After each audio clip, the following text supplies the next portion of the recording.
Jocelyn. I want to offer my deepest condolences for your loss. I have two beautiful children, and they're the greatest blessing that ever happened to us. I cannot pretend to understand the difficulty and suffering, but I want you to know our heart is with you. The National Wildlife Refuge System is something we are deeply proud of. We have 573 across this great country, from the North Slope of Alaska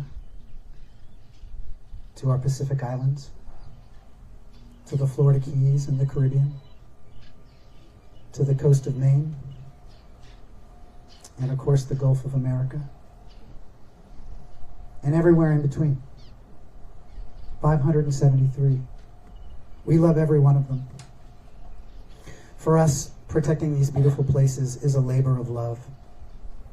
And I never had the pleasure of knowing Jocelyn, but I know we would have been friends because she loved animals just like I do. All of us do. Now, please know that this place is hers and yours. It's ours. We're grateful for this relationship. I'd like to acknowledge some of our leaders here. This is a labor of love for the Fish and Wildlife Service. We self-select to be a part of the organization because we care so much about our mission. And I'm grateful to say that we have our Refuge Complex longtime leader here, Tim Cooper.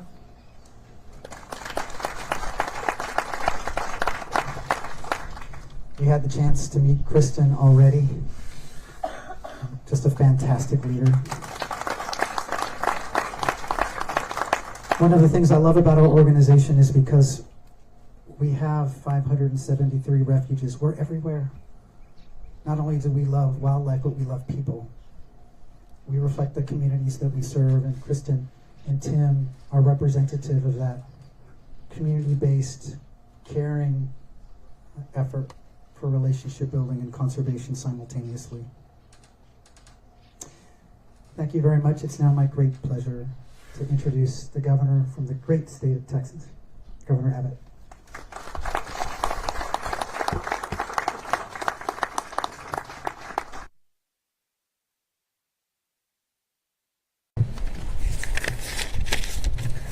Well, Paul, thank you very much for being here. Thank you for your service to the United States and what you're doing here in the great state of Texas. Kristen, thank you also for your service.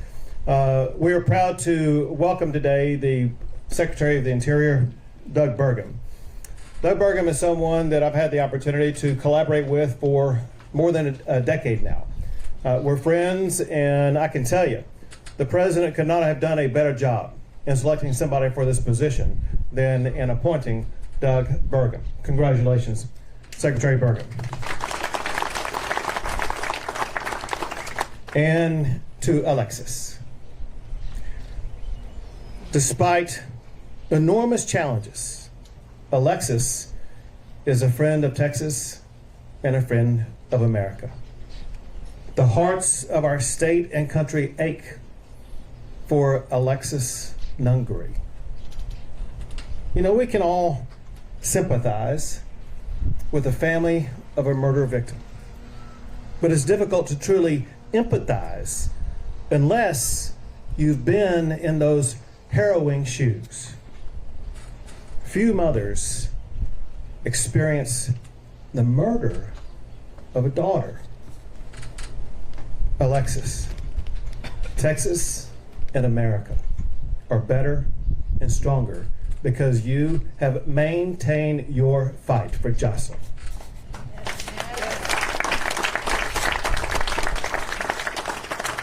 Because of President Trump, Jocelyn's memory is going to live on in this beautiful wildlife refuge. Jocelyn was an innocent victim, a victim of the prior administration's open border policies. Two illegal immigrants with ties to Trinidad and Aragua brutally murdered Jocelyn. Now her innocence is going to be preserved perpetually. As Paul noted, Jocelyn, she loved animals. We were just talking about this before coming out here. And this land that has Jocelyn's name on it is full of those animals. It's a refuge from the dangers of the modern world where they can remain peacefully and where we can reconnect with them every time that we visit here. This coastal treasure on the edge of the Gulf of America is going to remind everyone who visits about the importance of preserving life and protecting childlike innocence like Jocelyn had. Generations of children and families will honor her memory. So thanks again to President Trump and Secretary Burgum for honoring Jocelyn with this wildlife refuge. And may Jocelyn's family find peace in the tranquility of the Jocelyn Nungaree National Wildlife Refuge. It's a lasting tribute to a beautiful young soul taken from us too soon.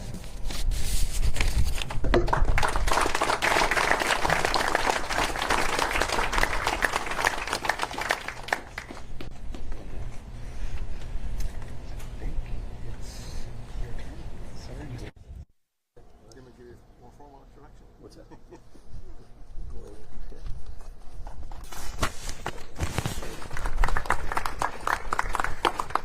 Good afternoon. Good afternoon. I'm Doug Burgum, Secretary of Interior. Today we gather to dedicate a permanent remembrance honoring the beautiful and far too short life of Jocelyn Nungaree. We're grateful to all that are in attendance today, and we're especially grateful to the family of Jocelyn that's here today. Alexis and Jocelyn's grandmother's here, her great-grandmother is here, 4 generations of family here supporting her and keeping her memory alive. And it's also with the deep honor that I have an opportunity to share this day with my good friend and great leader, Governor Greg Abbott. Greg Abbott has stood so strongly during his entire time in office for the thing that we're fighting for, which is to make sure that we have a secure and safe nation. And to do that, we have to have secure borders. And Greg has done that, and he's done it persistently and with integrity. And I think we should just say thanks to Greg for everything he's done on this behalf. Your work's been amazing. But I'm here today on behalf of President Trump himself. As we all know, President Trump took that unique and special moment during his address to both chambers to acknowledge the tremendous loss, but also to build the resolve of our country to never forget. And so on behalf of himself, I'm here today, and the entire administration, I want to begin by acknowledging, as he did, that deep and unimaginable sorrow that brings us all together. To Alexis and every member of the family and community gathered here, I want you to know that well, it's impossible for us to stand the full pain, but we do grieve with you. And we honor your courage in the face of a loss that no one should ever have to bear. As you all know, Jocelyn Nungaree was a young girl with a future full of promise, a light whose presence touched those around her. Her passing was more than just a tragedy. It was a wound that was felt far beyond those that knew her and those that knew her best. It was literally a moment that stopped our whole nation in its tracks, reminding us of the fragility of life, but also reminding us of the urgency in which we must protect it. Jocelyn's life was taken far too soon by illegal immigrants who should have never been in our country.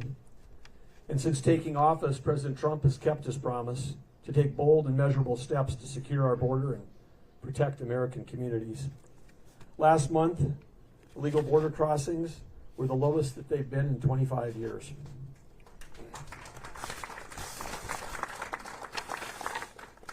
I had an opportunity last week to also be in Texas, in El Paso, and that same district where these 2 illegals crossed and were, under the Biden administration, were held for less than 48 hours and released.